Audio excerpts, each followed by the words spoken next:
नमस्कार, दिल्ली न्यूज में आपका बहुत बहुत स्वागत है। चलिए देखते हैं आज की 15 फटाफट बड़ी खबरों को। ईडी ने दिल्ली के सीएम अरविंद केजरीवाल को भेजा तीसरी बार समन।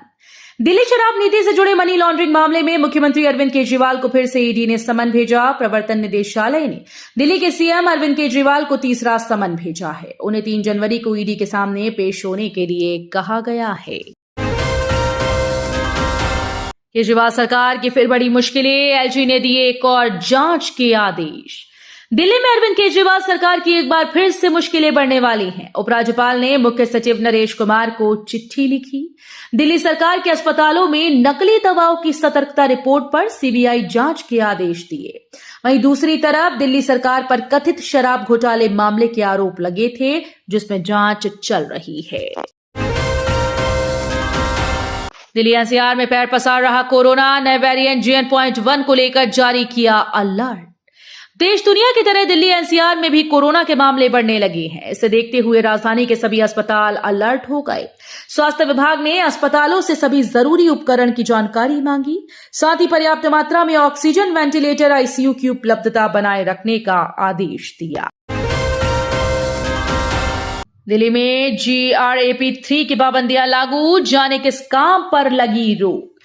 दिल्ली में बढ़ते प्रदूषण को लेकर पर्यावरण मंत्री गोपाल राय ने CAQM के आदेश पर दिल्ली में ग्रेप के तीसरे चरण की पाबंदियों को लागू करने का निर्णय लिया। सभी संबंधित विभागों को जरूरी कदम उठाने के निर्देश दिए गए हैं, जिससे कि प्रदूषण को कम किया जा सके। भारतीय हथियार का विदेशों में हाई डिमांड से 23 गुना बढ़ा भारत का रक्षा निर्यात। 2014 में प्रधानमंत्री नरेंद्र मोदी के सत्ता संभालने के बाद से भारत रक्षा के क्षेत्र में न केवल आत्मनिर्भर बनने की ओर तेजी से बढ़ रहा है, बल्कि वैश्विक रक्षा निर्यात में एक प्रमुख खिलाड़ी बनता जा रहा है। रक्षा मंत्रालय ने कहा कि रक्षा क्षेत्र में मेक इन इंडिया का विस्तार करते हुए भारत का रक्षा निर्यात अब तक के उच्चतम स्तर पर पहुंच गया है। 1 जनवरी से बदल जाएंगे सिम कार्ड के नियम। मोबाइल यूजर्स के लिए जरूरी खबर है। 1 जनवरी 2024 से नया सिम कार्ड खरीदने के नियम बदल जाएंगे। सरकार ने नए बिल में साफ कर दिया है कि फर्जी दस्तावेजों के जरिए या फर्जी जानकारी देकर सिम खरीदने वालों को 3 साल की जेल और 50 लाख रुपए तक का जुर्माना हो सकता है। गणतंत्र दिवस समारोह में मिला फ्रांस के राष्ट्रपति इमैनुअल मैक्रों को आमंत्रण। फ्रांस के राष्ट्रपति इमैनुअल मैक्रों ने गणतंत्र दिवस समारोह में मुख्य अतिथि के रूप में शामिल होने को लेकर भारत से मिले निमंत्रण पर पीएम मोदी को धन्यवाद कहा। गणतंत्र दिवस समारोह में अब अमेरिकी राष्ट्रपति जो बाइडेन की बजाय फ्रांस के राष्ट्रपति इमैनुअल मैक्रों मुख्य अतिथि के रूप में शामिल होंगे।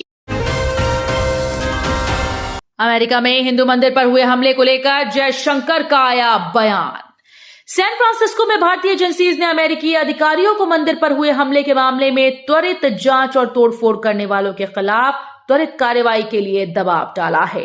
भारतीय अधिकारियों ने कहा कि हम कैलिफोर्निया के नेवार्क में SMVS श्री स्वामी नारायण मंदिर पर हमले की कड़ी निंदा करते हैं। इस घटना से भारतीय समुदाय की भावनाएं आहत हुई हैं।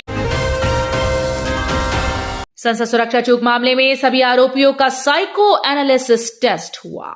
संसद की सुरक्षा में चूक मामले के सभी आरोपियों को दिल्ली पुलिस की स्पेशल सेल ने साइको एनालिसिस टेस्ट करवाया है।